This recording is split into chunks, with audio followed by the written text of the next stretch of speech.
Hi, this is Elizabeth, and today is Autism Acceptance Day, which begins Autism Acceptance Month, otherwise known as Autism Awareness Month. But the most of the autistic community prefers autism acceptance as opposed to awareness. I've made quite a few videos about autism on my channel before because I am an autistic person, but I thought this year for Autism Acceptance Day, I would make a video about my own experiences as an autistic person and my journey with being diagnosed and accepting myself that way. So I have my notes on my arm because, I'm a pro YouTuber. So I I'm an eldest child. So when I was young, my parents thought I was normal. They didn't have experience with kids. So it wasn't until I went to school and my younger siblings were born and they realized, hmm, this kid is not like the other kids. um, and I was very privileged to be able to get a diagnosis when I was 9 years old, which is very very much a big privilege for me as someone who's assigned female at birth, because there is a lot of discrimination against girls and people who are AFAB in the diagnosis system. So I was very privileged in that, and it has helped make my life a lot easier knowing from a young age that I'm autistic. My mom never hid my diagnosis from me. I was very aware of the diagnosis,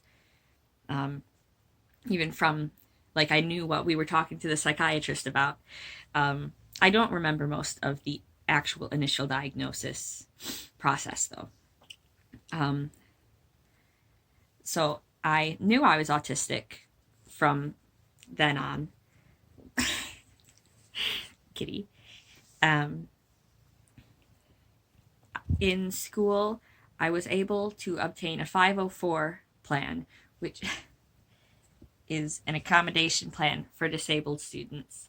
However, I was not able to obtain an IEP, which is a more expansive assistance plan for disabled students, because of ableism within the school system that believed I couldn't need that much help if I was getting good grades.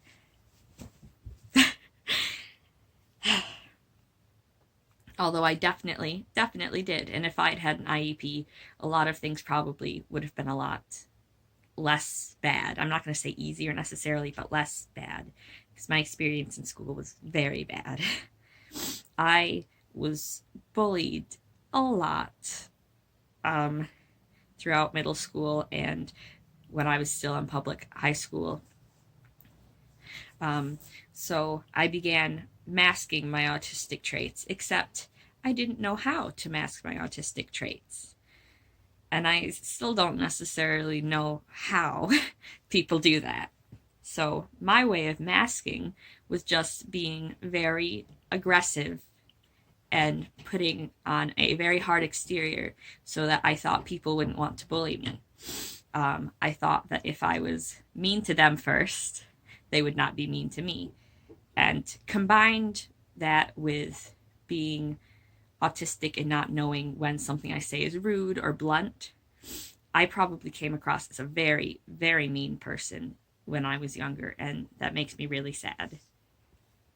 I definitely was unkind to people, not meaning to be, and I really regret that. And it also did not help me not be bullied at all. I continued to be bullied a lot. So when I was around 11, I started therapies. Very thankfully, I was never enrolled in ABA therapy, which is something I'm eternally grateful for. I did take speech therapy for a very short amount of time before my insurance said I couldn't because capitalism. But I spent a couple years in occupational therapy, which I'm very grateful for. Occupational therapy is great. And it really gave me a good space to be and helped me learn ways to help calm myself down, meltdown, and regulate my sensory needs. Sorry, talking is hard. Next. Okay. So once I started being online when I was around 12, 13, I very quickly became aware of other autistic people and the wider disability community, mostly through a page called The Mighty, which is a page that shares disability and chronic illness and mental health stories and articles and things. So I owe a lot to that page. I was able to, through that, learn a lot of language that helped me understand what I experienced as an autistic person and helped me advocate for myself. So I'm very grateful for that. And it was very helpful because I am from a very small town, and while there are other autistic people, I wasn't really peers with any of them. There were probably a couple people in my class that were autistic, but they were all boys who had more accommodations than me, so I didn't see them as much. Sorry, that's annoying. So it was really good for me to be able to learn about those things online. This also helped me understand the ableism that I was facing, both in school and from people in my family. That was very bad. And quite frankly, looking back at my life, it has been a traumatic, the amount of ableism I've faced from certain people in my family that has deeply affected me.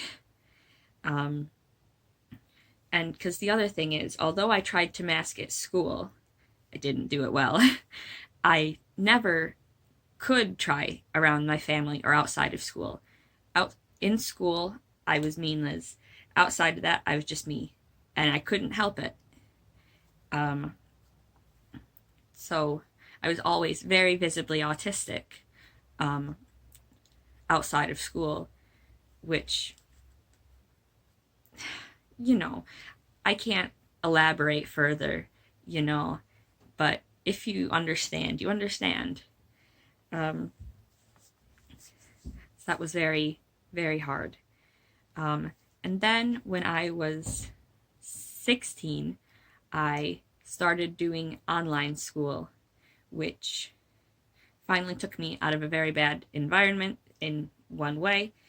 And I was able to fully stop masking in that mean way, which I had already for the past few years before that been trying to be a nicer person, but I still had a very hard exterior because I was very afraid. So even though I'd been working on that, it still was there. And so being out of that environment really helped me to be more myself and not worry about my autistic traits as much, even though I still had ableism within my family. It was still really a relief. And in the past few years, since then, basically, I have been, where am I going? Oh, social media. Posting about my being autistic on social media, mostly just because I mostly have private accounts where I talk to my friends, posting about those things. And I think I actually have been helpful in some ways. A couple of my friends and acquaintances have since also been diagnosed with autism or realized that they're probably autistic but can't get a diagnosis yet. And I'm very glad that I've been able to help in any way as an openly autistic person that they knew before that. And then last year on YouTube, I decided to start posting about being autistic, even though I wasn't posting about my own experiences, just about the general autistic community and ways that neurotypical or allistic people can help, which I'm really glad I started doing. It makes me feel more fulfilled in this, like I can do something that's meaningful, because most of my other YouTube content is just silly. I keep saying I'm having a hard time and my mouth is dry.